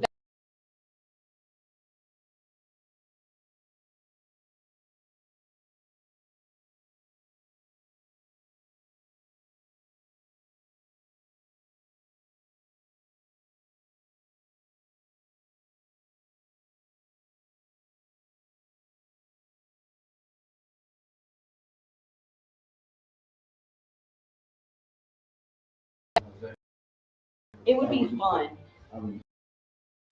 A date would be fun. Ribeye It's and during the week, crab right? cake. It's a Wednesday. I'll text you. Well, welcome back to the Hodge Pack as we keep rolling in along on our 8 o'clock hour, brought to you by Coleman County State Bank. Again, we're glad that you're with us. Don't forget to check out the Hodge Pack Sport, HodgePackSports.com. You can check out all our stuff there, previous shows, all our information there. So check it out, HodgePackSports.com. Want to talk about yesterday was a big deal. You know, last week we had Dr. Jamie Harrison from the UIL about the realignment day, and Hodge. yeah, Hodge did. Not the listeners. Yeah. Well, they cut the last part of it. Got that fixed again. Shout out to Greg Austin saving the day last week. One button does matter. Button does matter, and the button is down today, and that's why you heard I'm it proud of you. on. You recovered well. Greg's a good teacher. But hold on. Today we had, last week we had Dr. Jamie Harrison. And for you two, your kids are young enough, it doesn't really matter yet. You're both going to have sixth graders next year, so traveling to junior high games, and all that really hadn't settled in yet. But for folks across the big country, the UIL realignment day is a big day. It's a big in the fact that if you watch some of the social media or even caught some of the news stations last night, coaches show up to region centers. Some will obviously here in Abilene, some will be in Lubbock, some will be in San Diego, trying to figure out whose district they're going to be in, what's it going to look like, where do we need to go for non-district games, and some things that were interesting yesterday. And again, high didn't change a whole lot. They'll be heading out west and north for them. So they'll be heading out that way to Lubbock, Amarillo, Abilene Cooper, and Abilene Wiley. They lose Lubbock High, which was a struggle, if you will, in football. Lubbock High goes to 6A now. So the new district for Abilene Wiley, Cooper, Abilene Wiley, Wichita Falls Legacy, Paladuro, Plainview, Paladuro, and Plainview, and Wichita Falls Memorial. And they bring in Lubbock Cooper, which is we all know if you've been around long enough, Lubbock Cooper's a very trading. Lubbock High is not real exciting. Right. So the football district got a little difficult. And you look at the three Wichita Falls schools going from 3 to 2. To me, I think they're going to have a chance to have maybe really 2 good schools. I've investigated or looked into how they're divvying up. Okay, you can go to Legacy, Memorial. This what's deciding. Right. And then we have one of those is Andrews, Big Springs, Pecos, and Lakeview.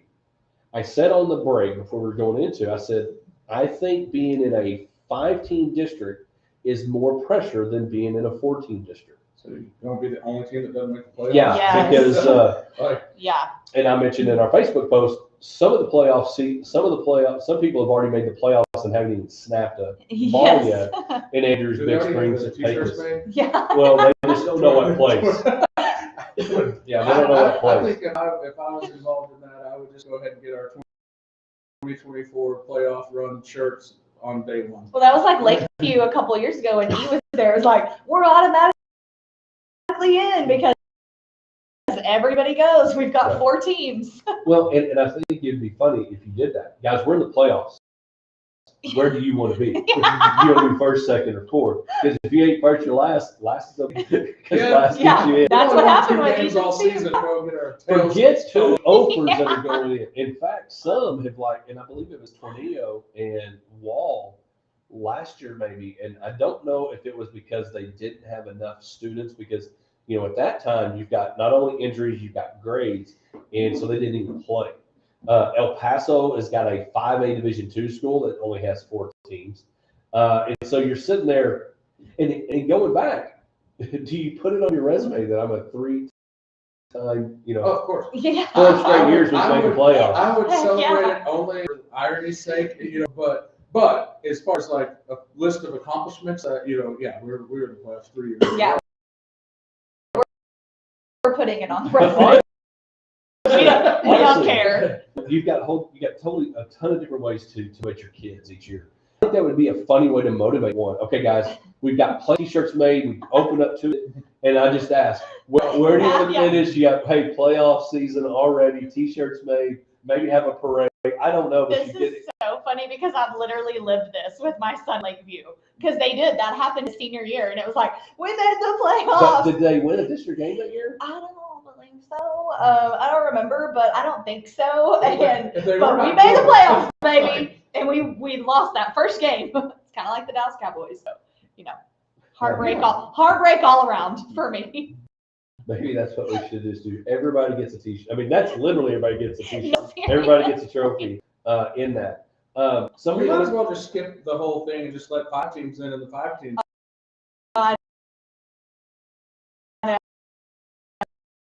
No. That's the only way to make it fair. Yeah. Everyone needs to make the playoffs. Well, there's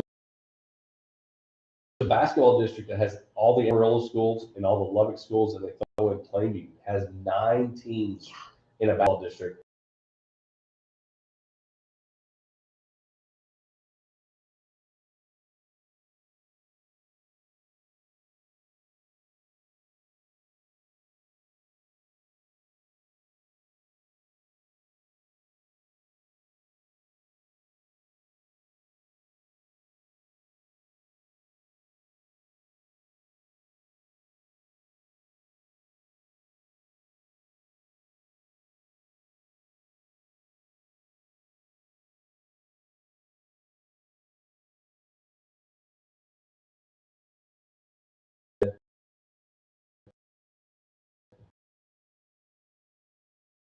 They're in the same district with Jim Ned, Clyde, the top level of 3A. But he mentioned it. Sometimes, depending on who you're playing and which district you're getting in, Holly, Cisco, and some of those, I didn't get any easier. Might have got harder. So it'll be interesting to see how Sweetwater handles in that top dog. How about Albany Cross Plains, Hamlin, Miles? Like, I look for Albany to just dominate. Yeah, Miles will be competitive. They normally have been competitive, but Albany again. I think one of the interesting things that we've not seen yet, and if you were going to make some kind of decision, you think it would have happened already, just so you could start the off season with somebody new. It looks like Coach Faith is going to be coming back. I thought maybe you win 2, Adam Hill's graduating. You got, you won 2. I mean, obviously you can win 3. Alito's proven that. So that would kind of shock me that he didn't stay put. Another big news in your neck of the woods, did you see where Coach Fanning is leaving Jim and is going to be the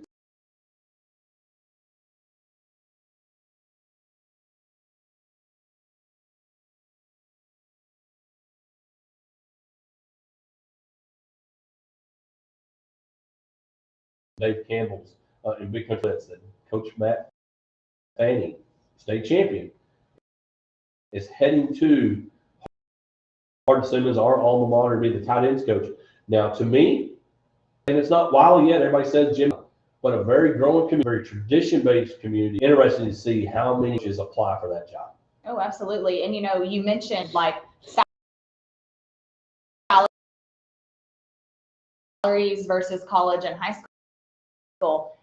You should just get on one of their websites and take a peek at what some of those college coaches make, especially the assistants. I mean, it's nothing. I guarantee you, Jim was probably, or at least at the assistant level, obviously going to be a little bit coach position, but as much as you would think, I would just say it would be very competitive with he was at Jim Ned. And stress, maybe less. You just wonder, I don't know if you got any names or anything, but I thought that was interesting. Yeah. Scrolling through and saw that Coach Fanning staying close. There's obviously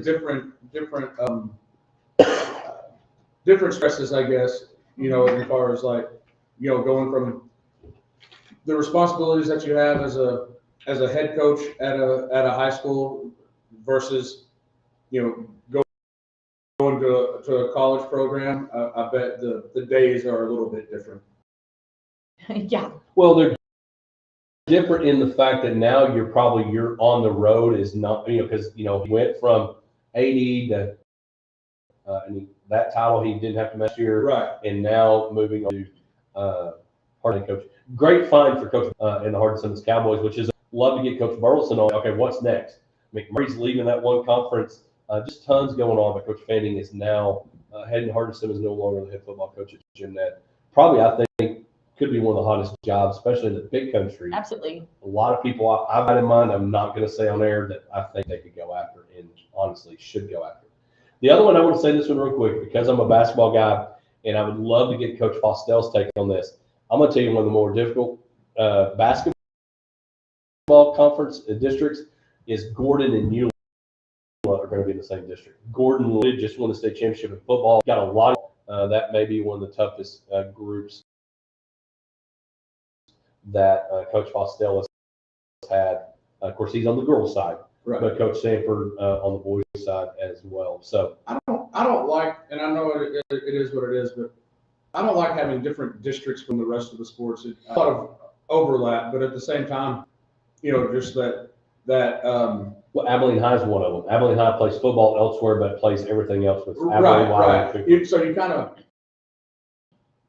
you don't get the depth of rivalry in building those things when you're not playing all the sports. And I don't like it, but they didn't ask me. Of course, the other thing, and then we'll go to commercial. We're going to come back with knowing it's half the battle. We'll actually end the show with the NFL Championship week.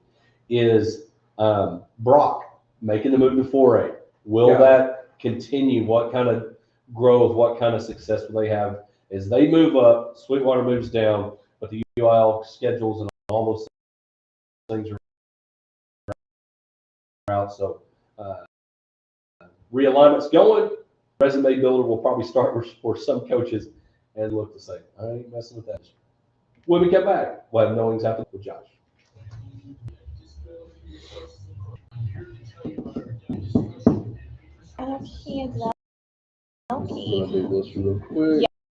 Yeah, so y'all look at that and see if y'all want in, let me know. We're gonna go at 6 o'clock. I just need to let Moy know to add, because we've got, to add to those, that number. We got 8, so 4 couples so far, so we can just, and if there's anybody else that y'all know that would wanna go, like, the more the merrier. But the meal is fantastic. We've never celebrated Wednesday in our entire dating or marriage, anything. So this will be fun to do. Are y'all gift exchangers? No, we don't. We just have never celebrated Valentine's Day thing for us. So our anniversary is a month later, so we just, I don't know, we just kind of skip it. So, but I think it would be a lot of fun if we could all go, and like I said,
Yeah, but you know, they were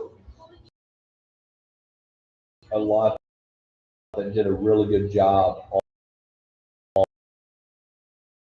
on during Rona, finding ways to tax and stuff like and that. take care of theirs. I mean, I hate to go through. Welcome back to the Hodge Pack Sports Live and everything in between, rocking and rolling. It is time for one of our favorite segments. You appreciate it because you get smarter.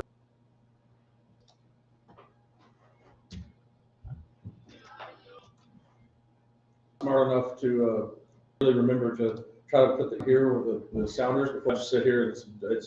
It's quiet here. Y'all can hear it on the radio.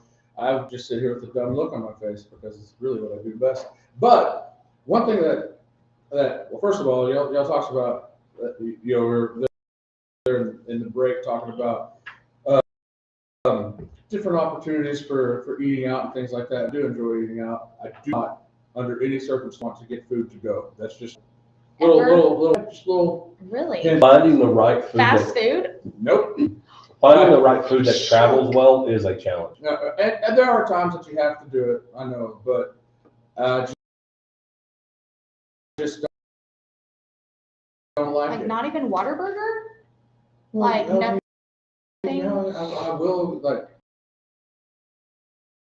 Well, Granted, there are you two live things. farther. You live further. Well, yeah, by the time you get home, It's it's no yours good a soggy anymore. burger. You know, Yeah. it's like eating because of the timing and things like that. But I have a no food in my vehicle policy, but my it's not. Good luck with that. It's not enforceable. So instead, I'll just find the crushed food underneath seats and in the door handles. I'm not sure why it always ends up in the doors, but it does. It's a whole. Yeah. Very, very melted sucker in the door handle in the back seat. That was my pickup that I don't usually get in and out of the back door, but I opened it for some reason the other day and I was like, what is that? But that's not the point of this segment. I don't know why you would lick a sucker and then stick it where the door handle is, but apparently that's the thing.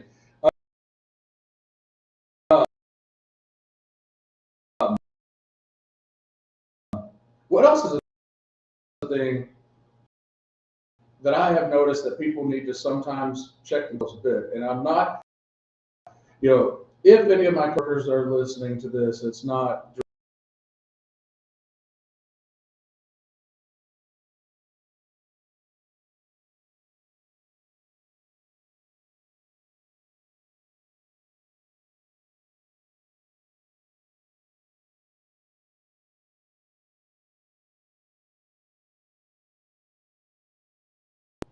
know that.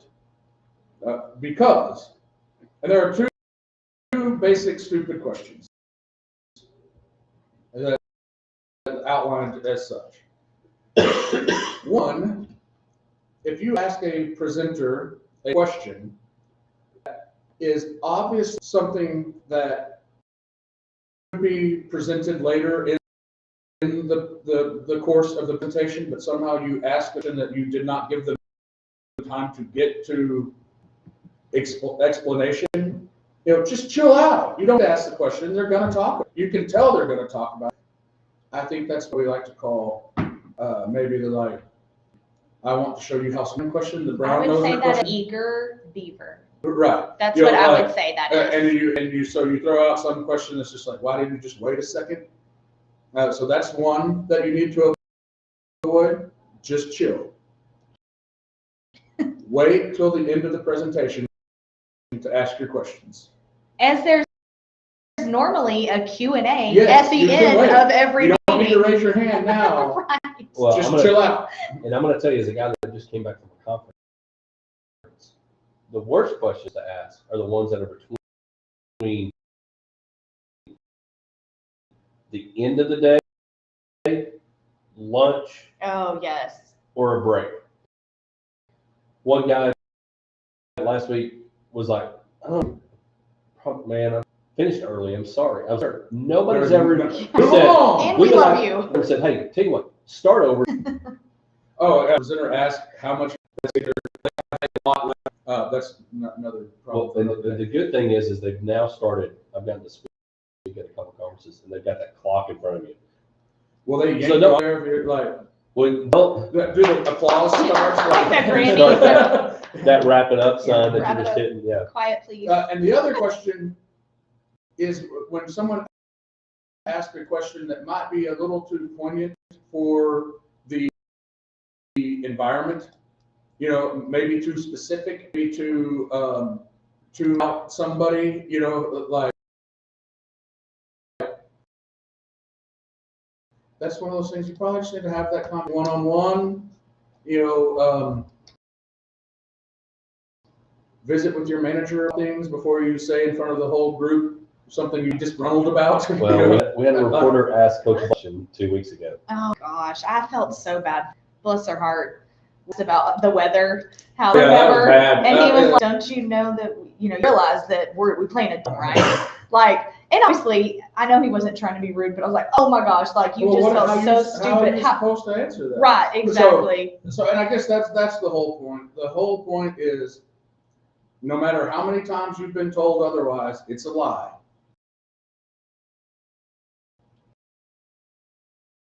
There is a such thing as a stupid question. See, and I think the thing that only makes it a dumb question, honestly, is how the person answers it. Because if I ask you a question and depending on how you answer it is going to make it to where it's a dumb question.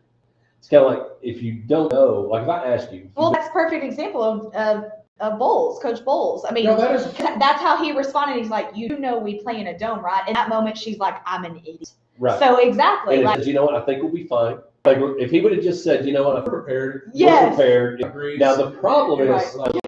well, they do have the air Yeah. conditioner on. but I agree with you because that's a perfect example. Because when you go to, if you've been to Joe T. Garcia's in Fort Worth, it doesn't matter. So if I ask, do they take credit cards at Joe T. Garcia's? They do not. Yeah, it's cash only. Yeah, and so if you say, are you an idiot? It's cash only. How do you not know that, moron? Then that person's probably not going to. Now, twofold. Well, the but still, reporter, it's a dumb question. but they may truly not know. I would not know that because It I don't says it frequent.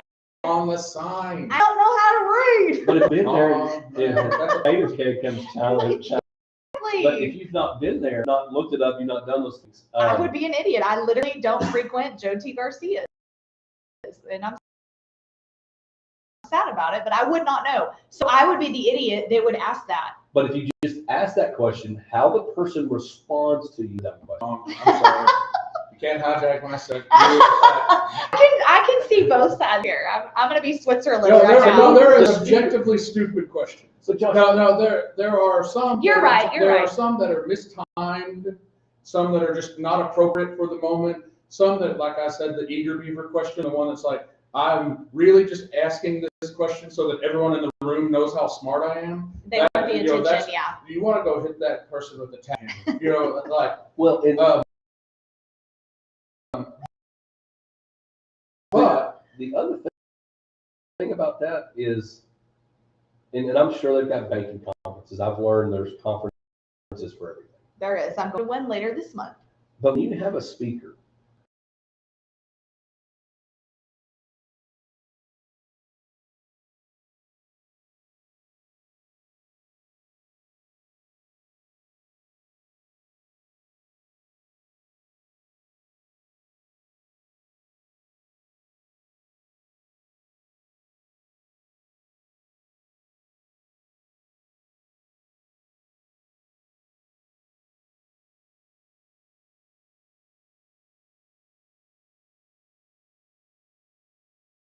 Fast. Like they're like, okay, so we need to tighten this up, or they'll say in the review A, B, and C happened, and they're like, oh yeah, that was me, I didn't know, and you're like, bro, like you just threw yourself under the bus. yeah, Be quiet. well, Why are you talking? Well, I think why are you is a question that I ask in my. To me. I think the Why are you talking?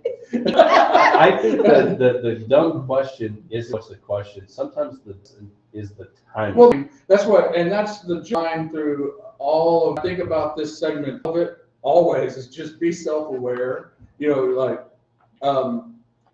So timing of questions is often the number one thing. Or like I said, pointed of a question for the larger group. It doesn't apply.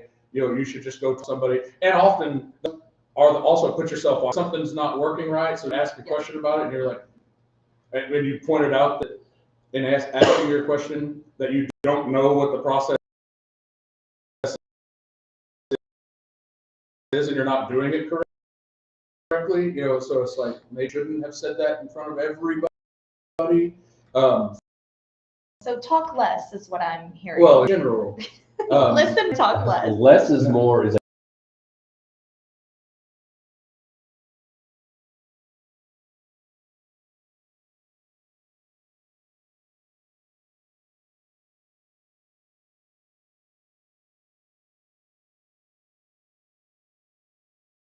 when we come back, we'll be asking the question.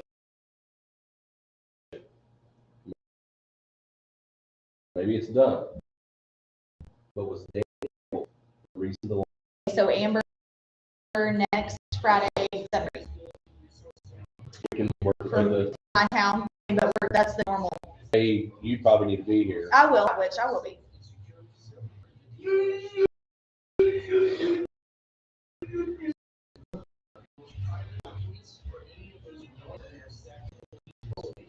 Okay. Internet keeps like kicking me off and I get on different. Perfect.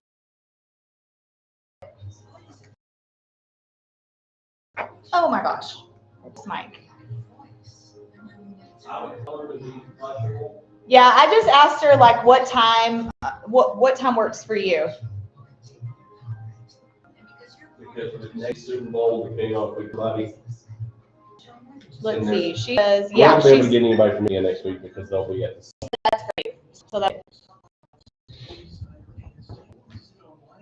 Have you enjoyed the Chelsea Live experience yet? perfect. One of the best atmospheres around with amazing food, great drinks, live music, TVs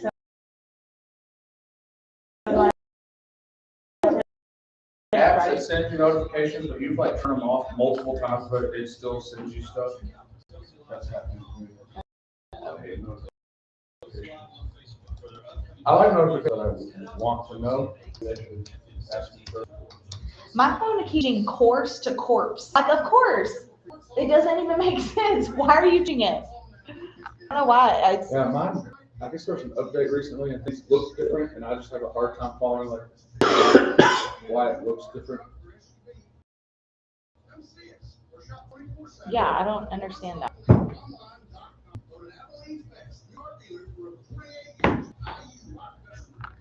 Yeah, I'm just ready for coffee. Ready for what? 5 o'clock. Not that I have anything to do, just I'm ready to be done. Not be at work. Yeah, I'm just ready to be done. When's President's Day? I know y'all got another day off coming up. A couple of weeks, right?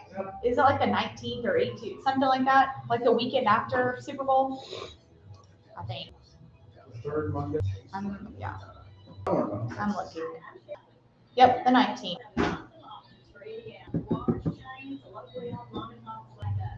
Man, I should just do the Super Bowl then. You would have to work the day after the Super Bowl. I am taking off the day after the Super Bowl. Plan on getting hungover. No, but what's funny is a lot of times I don't even drink, but at the Super Bowl, I fill myself with eats, not drinks. But, you know, we're going to do mulligans this year and do something different. And so Clay and I were like, let's take the day off. Like, let's have a good time. We never get to really do that because we always have to work. Yeah. So, I mean, I don't plan on getting smashed or anything. I may not even have a drink, but I just, that way we can actually stay, watch the whole game. A lot of times if we host or go somewhere, you know, we got call-ins to bed, you know, it's tough. So we'll just have to we're doing We something won the different. Super Bowl on Saturday. Yes. Or holiday. Easier, like, you know. Have a Well, later night with and stuff like that if your kids are trying to. the other hard part is like it starts early. Well, You know, kickoff until 5:20. I'd be fine if it just started at 3 o'clock. Me too, yeah. It could stay just a little bit earlier than we did. The ladies, okay. Because you're usually getting the kids to go to bed, you know, try to like 8 o'clock, but then the game's still going on. You know. Welcome back to the Hodge Pack. The Super Bowl is set. The Kansas City Chiefs are heading to another one to play the San Francisco 49ers rematch years ago, but obviously different quarterbacks. Jimmy to a Brock, but the thing that has not changed is Patrick Mahomes heading to another Super Bowl last week, Championship Sunday. 2 pretty decent games. We talked about how we just cannot bet against Patrick Mahomes, and he proved it again last week. And I'm going to tell you, we talk about teams getting hot, I'm going to tell you a team getting hot in the last couple of weeks is Chelsea. They posted up on the TV yards and 2 touchdowns, and both of those were last week. I mean, the week leading into the AFC Championship game.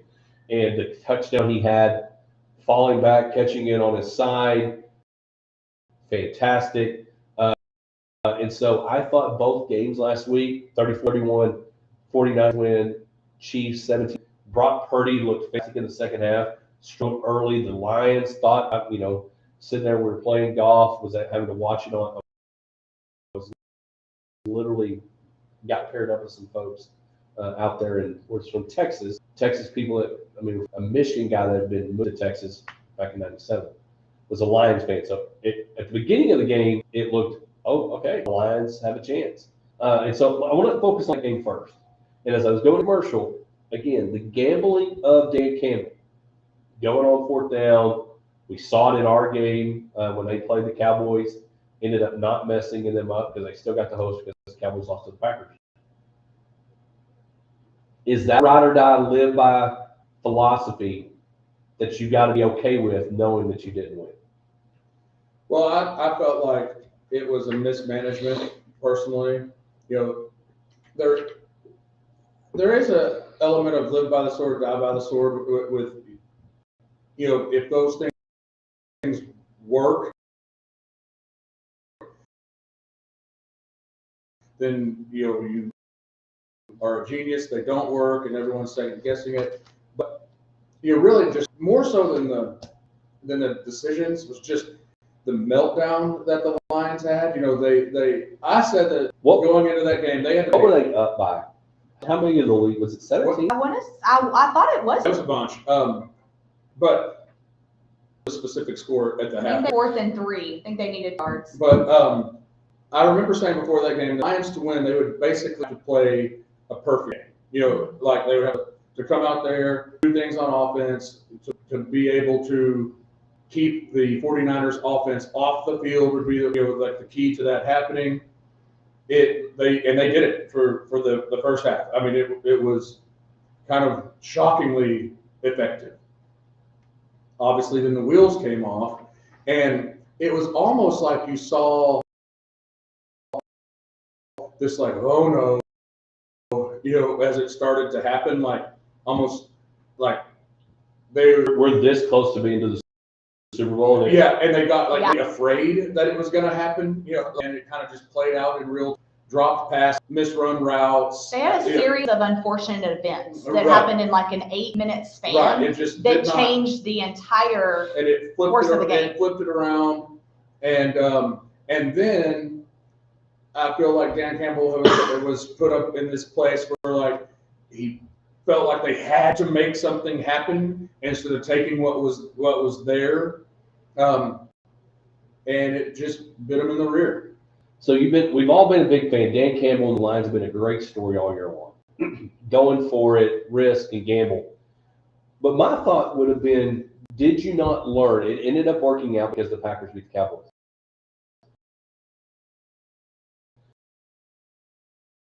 But did you not learn that sometimes gambling at the dumbest time? I mean, great, you got a 4 on 17 and you got 21.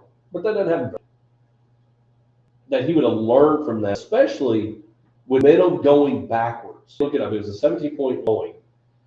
When that momentum starts going, you better just claw and find. Well, that's exactly my point. Yeah, it was like instead of what was there, kicking the field goal, moving along, you go for it. It doesn't work. You just piled on to yourself. Like you needed something to put that momentum back in your favor, which 3 points on the board would have at least swung something back in your favor. Absolutely. It ties the game. Then you kick it deep. Let's say you kick it through the end zone. They have to go now 75 yards to do something, then maybe you get a stop. But it's really when that steamroller starts coming this way, or that snowball starts coming. You got to slow it down somehow. You got to stop it. And unfortunately, they weren't able to do that. And Brock Purdy, and again, he's going to have, and we'll talk a lot of Super Bowl next week. He's like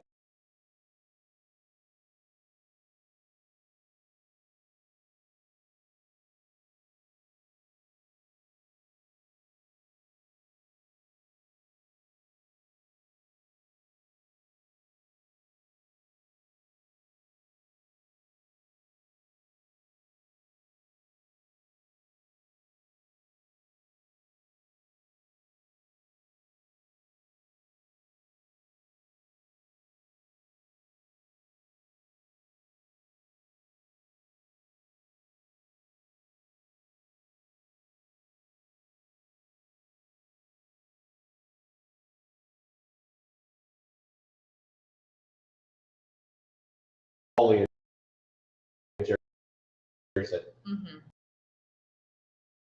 But the question is, did the slipper completely fall off the line here to say, you know what? We won 3 games, we won 8 Packers on the playoff, barely missed it. We go 3 have the straight run. And, you know, are we a one-hit wonder? Are they starting to will they regress and go backwards? Because now the quarterback's still going to be Jerry Johnson. Didn't go anywhere. Eric didn't go anywhere. So it'll be interesting. Again, you got to wait. Will they be able to continue that trajectory like it's a video game? Level 1, we made it. Level 2, we made it. Now we're at level 3. Can we get to that next level before we start going back? And so I don't know what you think. I think so. I mean, I really do.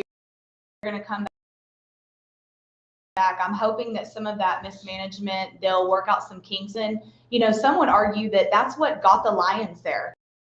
That risky, ballsy play, that's what got them there. So, you know, I don't know. In that moment when because I was obviously going for the Lions, they were my team for that day, going for it, and it could have been 0. I'm like, man, the points, like, let's extend that lead. So in that specific play, I don't agree that he made the right decision, but that ballsy gut play is what got the Lions to where they were. So it's like, that's your style. That's what's been working for you. So I don't know. Some would argue that he was just playing a game. It just didn't happen. No, I think he was playing his I mean, game, and that is the counter to that argument. Is that style of play is what enabled them to be edgy and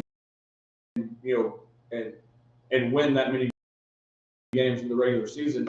But there were 2 times that he went for it, didn't get it. That 6 points obviously would have been a different outcome of the game, and so it's very easy to say, but the well, and if the he sec- gets the it, second we're time- talking about it. But Well, stuff right, like the that second- cost Brandon Staley's job. well, the second time I thought was over the top. Me too. Honestly, kind of similar to your knowing in that, okay, it worked, but it's also like you need to know. We got to smart Because now. yes, now you think, well, I can do this. I'm Kenny Powers walking in like I'm running the show. Yeah. It didn't work in Dallas, and that's what I'm saying. It should have been a register. Hey, you know what? Let's just survive, if you will, with the field goal in advance. Well, and that's the thing with the Dallas game specifically. They had the momentum. They had to come back. They drive with less than 2 minutes on the clock. I understand.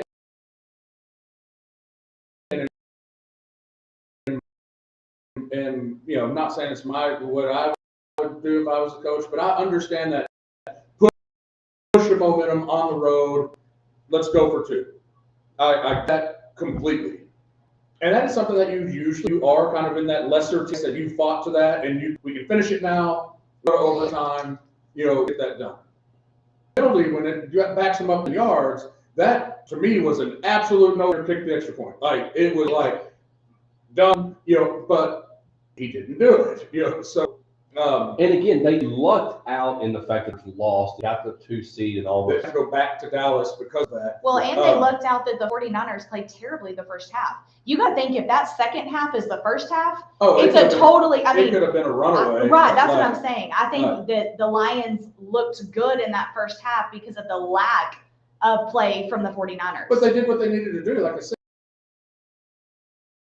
Right. They kept the ball on offense. They scored when they had the ball. And I think that as far as dealing with the 49ers, and they did that. Mm-hmm. They did it until they didn't. And when they didn't, it all went the wrong way. And you talk about a halftime recovery from the 49ers, like, oh my gosh, and sense of urgency. I was like, I wanted the Lions to win. I'm like, man, the 49ers I was thinking, when it looked like they got win, started thinking about what that for.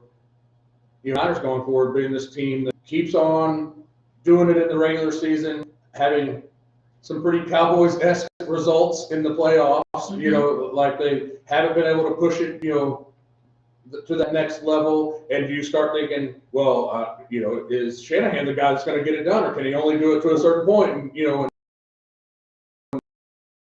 And all He's of that. so good. Yeah, so good. Well, and he got to be on the other side now, and obviously it wasn't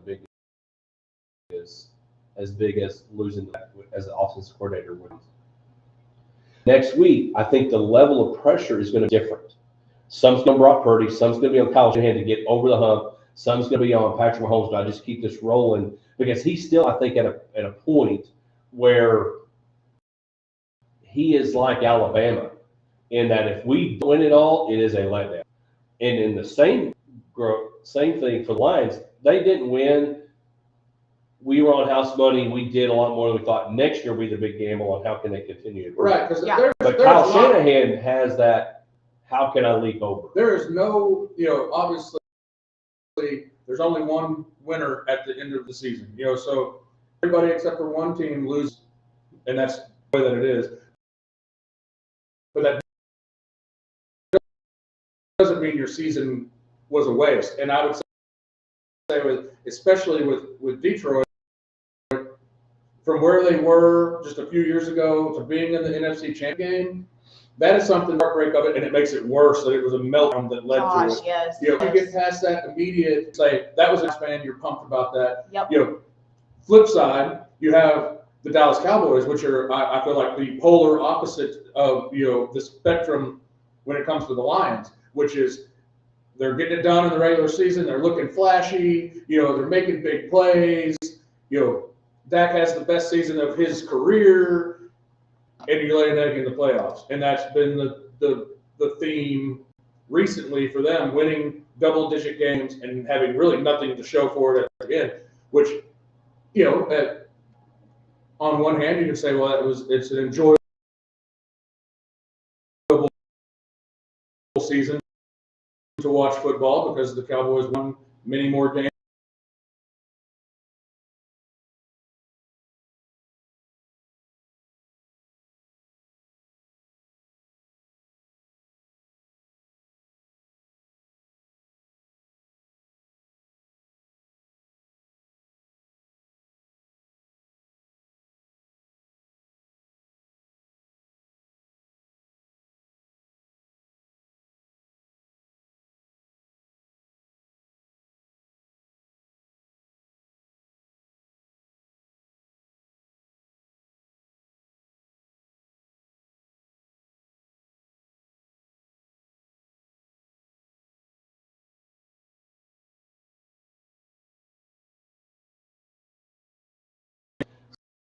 So he runs into that. Now, let's talk about it as we'll wrap up the show. There's still, I almost texted you guys this. Patrick right now is obviously 1. But my question is he 1, 2, 3? We don't know where the gap starts to. Clark Jackson's going to win his second MVP. And we saw the emotion. He threw his helmet in, and Isaiah Likely punched something and cut his hand. And up to where the I don't know if immaturity is the right word, but the lack of hump. What did we learn about those two last week? I mean, I think you're absolutely right. Right now, no, I would agree with you that Pat is 1, 2, and 3 because that gap is pretty large. The good thing with the Chiefs, and we saw it last week, they know a sense of urgency. It's like when their backs are against the wall, they know when they need that momentum to go, and they know how to. That is Pat the last couple of weeks when that momentum is going and he's untouchable. That's exactly how I thought it would go. I know a lot of people picked the Ravens to win. Yeah. But it played exactly how I thought it would. I thought the pressure would build on the Ravens because the Ravens, and especially Lamar Jackson, due to the nature of has performed in the regular season and how they've not been able to really put a run together. The fact that I just got all stammery, but they didn't even know if he was going to come back this year because he threw a hissy fit at the end of last year. Exactly. not playing. Right. You know, and he's quit on his team twice. I don't understand why that he keeps getting the opportunity. I guess because he's so good, but when things aren't going well, he literally has quit. I'm It's just, not a fan of him. And that quarterback has the just lack of wherewithal. He Things is. don't go right, and he's Yeah, out. There's You know, no commitment. You don't feel that sense of loyalty and commitment because of past experiences. I think that's what you look into as we head into next week. The Chiefs lose to the Raiders. Now they're playing hard for Antonio Pierce and all that, and have a pretty bad loss to the Raiders, and then finished with a 2-game winning streak. And now have obviously been on the run that they're on. But again, I agree with Josh in that we saw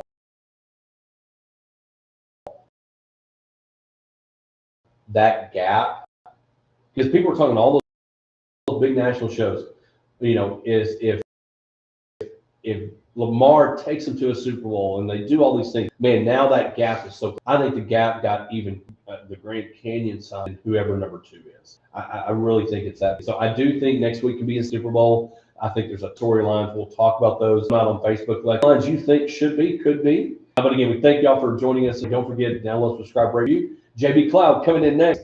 Greg Austin this afternoon. Everybody have a great weekend. We'll be back with more Hodge Pack, sports, life, and everything in between. Super Bowl week next week.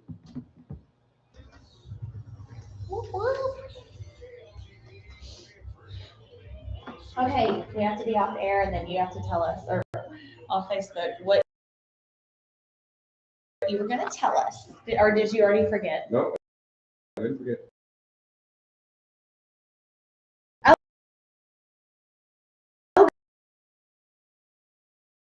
Good. Oh, goody. Oh, my God.